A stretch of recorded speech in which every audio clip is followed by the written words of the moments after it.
China continues to speak with a forked tongue. China talks about reducing tensions with India at the line of actual control. There have been 6 rounds of boundary talks at the level of the corps commanders at the line of actual control. But there's a statement from China that says China does not recognize the union territory of Ladakh. China calls it illegal. What we're also being told at this point of time is that China has termed Ladakh an illegally established territory. China says it does not recognize illegally established Ladakh. China opposes the construction in disputed areas of Ladakh. And this becomes extremely crucial at this stage because the infrastructure development that China is talking about, especially in eastern Ladakh, is that very crucial DBO road, the Durbuk-Shyok Daulat Beg Oldie road, which is 255 kilometers, connects Leh to Durbuk, then along the Shyok River, through the Depsang Plains, all the way up to Daulat Beg Oldie, India's remotest and perhaps the most strategic outpost at the base of the Karakoram Mountains. India today is the only channel to have reported from ground zero in Daulat Beg Oldie. We'll get you much more about China feeling extremely uncomfortable about India's infrastructure development for the simple reason that India can now reach up to the petrol points, up to India's line of actual control in a matter of hours and not a matter of many, many days as was the case earlier. But what's the situation like on the line of actual control at this point of time? Chief of the Air Staff, Air Chief Marshal R.K.S. Bhadoria made it very clear that there is an uneasy situation. No war, no peace. And this no war, no peace situation is a cause for considerable alarm. Why? Sources are telling India today that China may be planning some kind of an offensive in the month either of October or November, quite like it did in 1962. And China wants to put the blame on India for that offensive. Will it be a short, sharp skirmish? Let's listen in to what the Chief of the Air Staff said.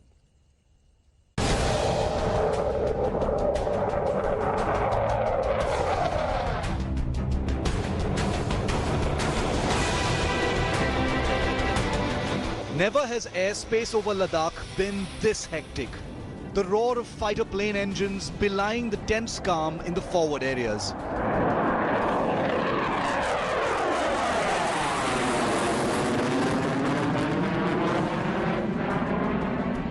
And now articulated in no uncertain terms by the man who commands these fighter planes, the Chief of the Air Staff himself.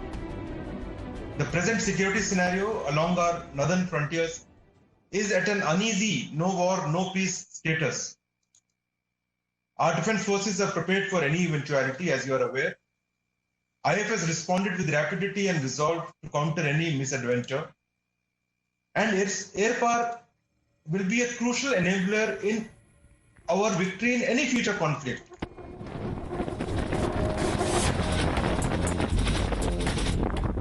His comment is a telling one and further proof of the seriousness of the situation. That while this uneasy deadlock continues, an escalation into war is always just one step away. The Air Force Chief also reiterated the readiness of the Indian Air Force's latest assets, the brand new Rafale jets, which have been prominently visible, flexing their muscle in Ladakh this month. The recent inductions of Rafale, along with C-17s, Chinook, Apaches, and other aircraft fleets, has provided IF substantial tactical and strategic capability enhancement. The Air Force Chief's words come 5 days after the last round of talks between both sides, at which time an agreement was reached not to continue the build-up at the front lines of eastern Ladakh. But as expected, China has shown that talks are little more than a ruse to mobilize, divert, and then raise temperatures. Just today, for instance, the Chinese Foreign Ministry provoked once again, saying China did not recognize the Union territory of Ladakh.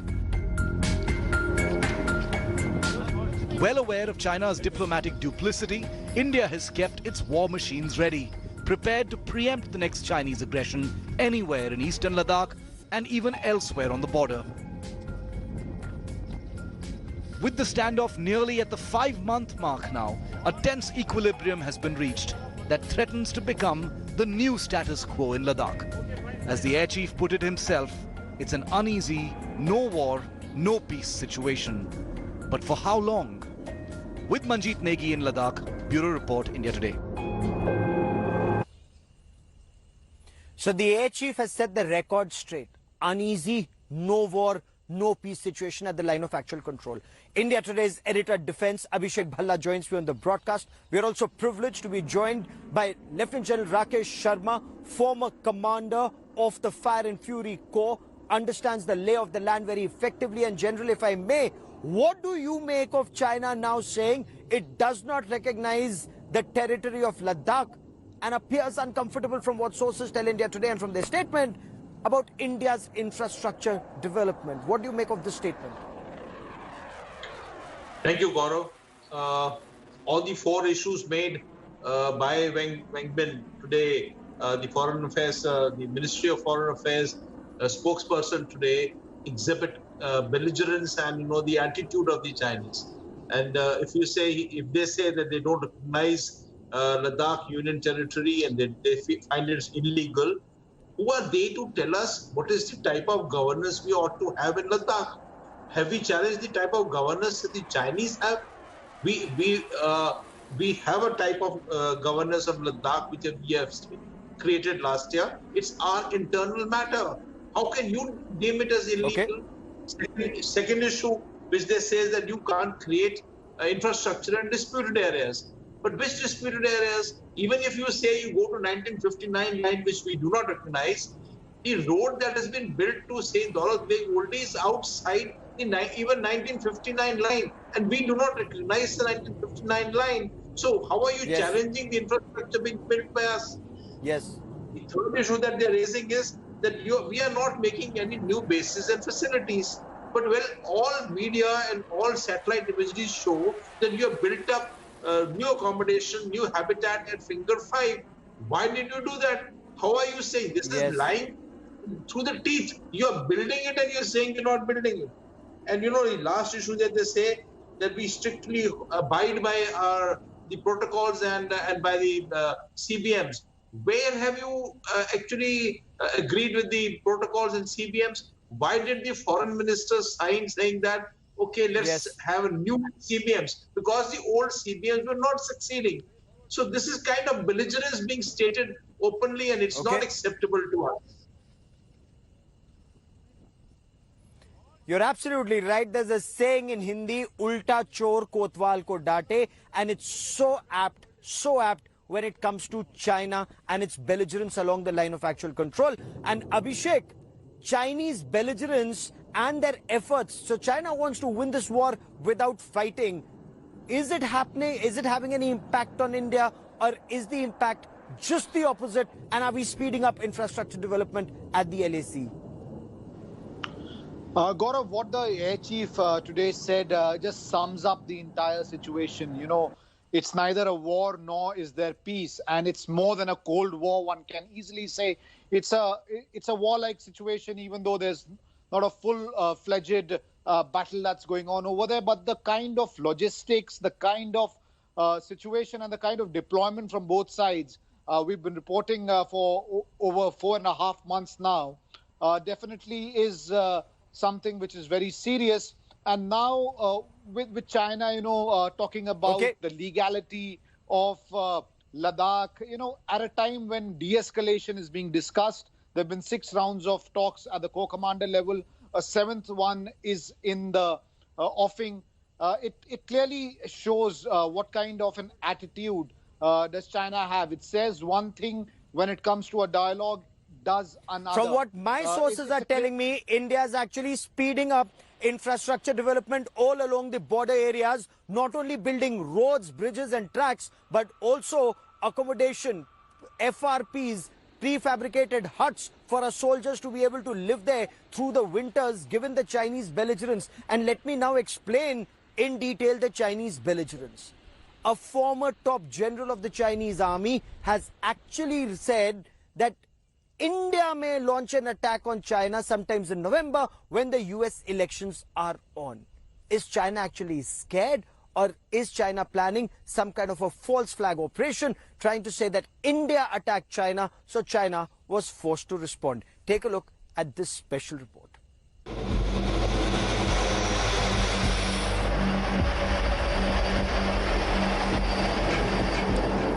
India's rapid and robust deployment in Ladakh has China on edge.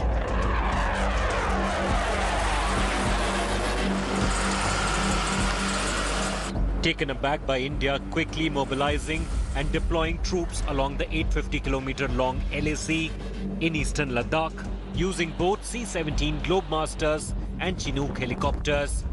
Beijing is now crying wolf with Chinese media fearing an aggressive Indian stance at the LAC. The South China Morning Post quotes a retired Chinese general warning the PLA to remain alert for a surprise Indian attack. The write-up says India has stationed about 100,000 more soldiers in the disputed Himalayan area between the two countries, and that Indian troops could easily cross into China within a few hours. General Wang Hongguang says India has tripled troops near the LAC, and mostly they are stationed within 50 kilometers of Chinese territory, and they could easily cross into China in a few hours.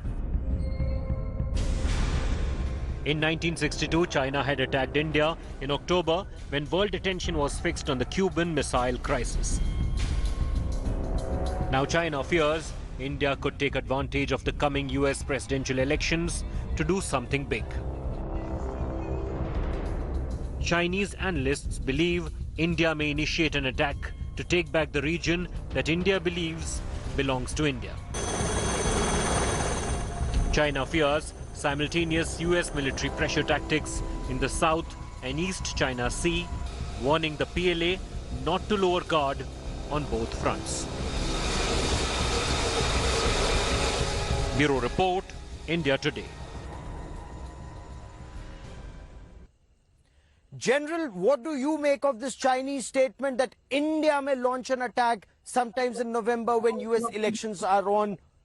Is the Chinese general talking through his hat? Are they planning a false flag operation? Okay, Gaurav, any student of warfare understands that there is a quantum of force required to undertake operations of any kind in this kind of high altitude terrain. We fought a high altitude war in Kargil. We understand the quantum of force required to do so. If they just count up and measure up to what the quantum of force we have, obviously what the Chinese general is saying doesn't meet the eye. He is lying through his teeth. He doesn't even know that to do any operation of significant kind, what is the quantum of force required. So, you know, while they may exaggerate that Indian army has got 50,000 troops, they know it's not true. Absolutely not true. So we do not show an offensive intent of that kind. Of course, we are prepared for certain kind of operations, offensive and defensive, but that does not mean what he's saying, that we will initiate an operation and we will carry out and we will capture territory. I think this is all, bogies that he's creating here. Whether the Chinese themselves will undertake an operation, well, I hope they don't do it. Right. Because if they do it, then they would rightly understand that this is not a occupation of territory in cunning and guile manner, Okay. which they did in St. He has to fight it out, and there it will be a difficult task for them. Oh, absolutely. And, you know, now that we're talking specifics and considering we've been talking about this subject for the better part of the last 4 months, given the Chinese forces deployed along the, 850-kilometer long line of actual control, do the Chinese have enough forces to undertake an offensive operation or even a limited operation to take over some part of Indian territory in a short, sharp battle, perhaps in October or November, as some say, to teach India a lesson? Okay, so to say that he cannot do it is wrong. We as students must study the enemy's capabilities and his intentions. And in both manner, the quantum of force he has, he can undertake a limited offensive. But then, limited offensive is only limited in time, limited in location. We have the opportunity of denying him both in whichever sector he wants to take it on, and also undertake simultaneous operations in the sectors he is not addressing. So while a limited war is possible from his side, but then he will limit himself to that area, and we have larger opportunities available to us to tackle him in the area he is launching offensive, and the other areas he's not touching where we have the right to do the same kind of offensive. So while what you are saying, there is merit, but then it is not, all yours. So the larger number of troops we have, the better forces we have, that will ensure peace at the line of actual control. Remember, even Pakistan in 1999, Musharraf launched what many describe was tactically a brilliant operation by coming into some of our territory. But Musharraf or the Pakistan army didn't think it through, and they couldn't sustain themselves, and they had to retreat, they had to withdraw. Of course, the Americans facilitated the Pakistani withdrawal. What will happen here remains to be seen. But why am I talking about Musharraf and Pakistan? Because Pakistan appears to be the other part of this controversy in an area in Gilgit and Baltistan. So Pakistan is claiming that's Indian territory, we say so. Pakistan is claiming it's its territory and it wants to have elections in Gilgit and Baltistan. India said that these elections are a farce, null and void, for the simple reason that's Indian territory in illegal control of the Pakistanis. Pakistan's nefarious designs stand exposed once again, this time in Pakistan-occupied Gilgit-Baltistan. A land whose people have been for years crying for international help. Imran Khan's push for elections in Gilgit this November has the backing of Pakistan's powerful military establishment. But opposition parties in Pakistan have protested against it. Gilgit Baltistan का जो issue है वो political issue है, वो अवामी representatives का issue है, उनके solve करने का इशू है, उनकी मशावरत का इशू है. India has lodged a strong protest against Pakistan's announcement of elections in a region illegally occupied by Pakistan. Experts in past have raised apprehensions about Imran Khan's plan. Pakistan is attempting to illegally make Gilgit-Baltistan her fifth province. The election and the prospect of giving Gilgit-Baltistan the status of a province figured in a recent meeting between Pakistan's opposition leaders and the army chief, General Qamar Bajwa, and Inter-Services Intelligence Chief, Lieutenant General Faiz Hamid. The protest against Pakistan on the issue of Gilgit-Baltistan exposes Pakistan's nefarious plans. While Pakistan, on the one hand, is trying to raise the issue of Kashmir at all international platforms, it is making material changes to a very important integral part of India and a part of Jammu and Kashmir. In New Delhi, Geeta Mohan for India Today. General, in your appreciation, would China have put two divisions at the line of actual control to facilitate Pakistan usurping, taking full control of Gilgit-Baltistan as its fifth province, and to deter India from undertaking any operation, because China needs Gilgit and Baltistan for its China-Pakistan economic corridor?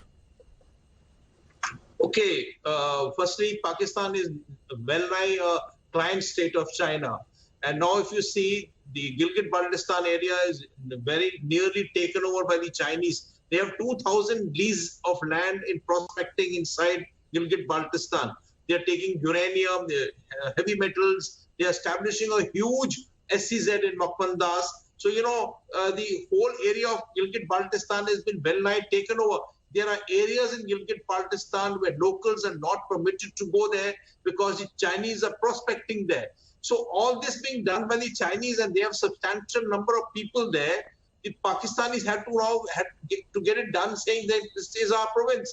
Presently, this is not even their province, which they have handed over literally to the Chinese. So the fact of the matter is that the Pakistanis are playing a game. It is not CPEC alone. CPEC is one part of the corridor, is one part of it. It is the larger prospecting. Even in the Ganche district, which touches Saltoro range, they are prospecting there, right opposite Saltoro range. So, you can imagine the kind of the effort which has been done by the Chinese in this region. It is irrelated to what is happening outside China. Yes. This is their major work. Gilgit-Baltistan is the major one for the Chinese. And this is where the threat will only increase for India, not just at the line of actual control opposite Aksai Chin, also at the Soltoro Ridge area, which is Siachen Glacier, opposite Gilgit and Baltistan, and also in Ladakh. And we'll be tracking this threat and how India counters the threat very, very closely. Abhishek Bhalla and Janil Sharma, many thanks for joining me. That is all I have time for on India First this evening. Many thanks for watching.